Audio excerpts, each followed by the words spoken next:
So Natasha, what actually happens in a past life regression?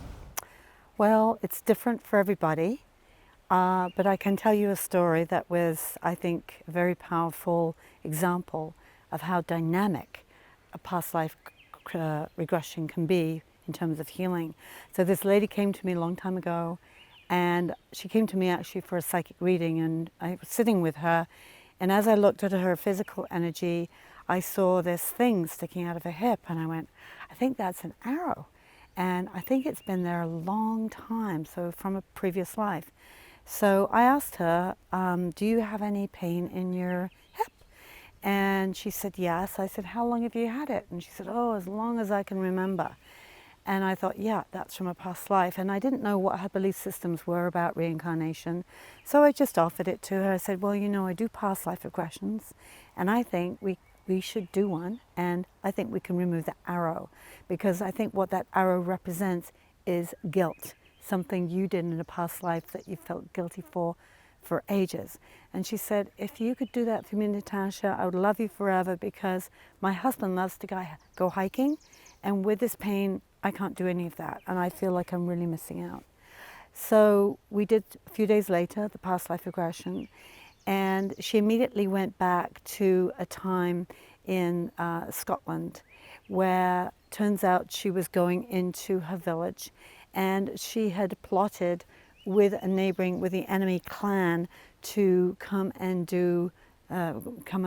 attack her family. She was angry with them. She was angry with them for not making him chief or something, and he was wanting to get his revenge.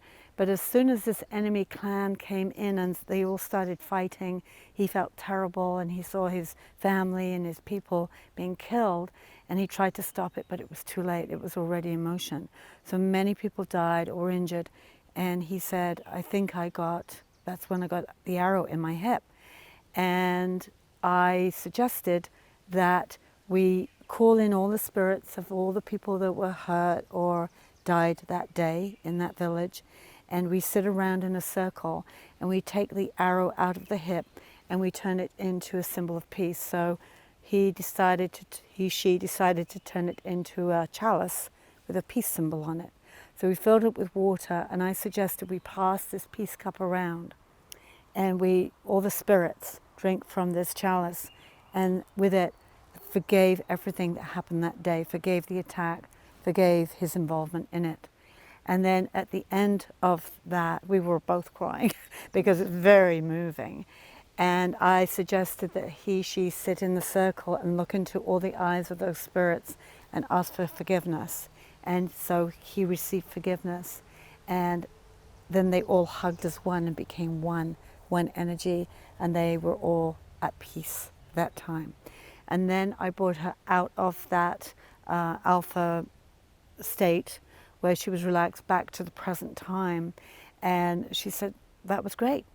2 days later, a friend of hers called me and said, Natasha, I don't know what you did to my friend, but she's off hiking with her husband, and the pain is completely gone. So it can be instantaneous. Once the emotion has been cleared from the spirit, then the spirit lets the pain go from the body. And there's been many, many more stories of other past life regressionists who've had similar results with people. So are you willing to let go of your guilt or your pain and just be healthy in this lifetime? And if you are, then it's available to you.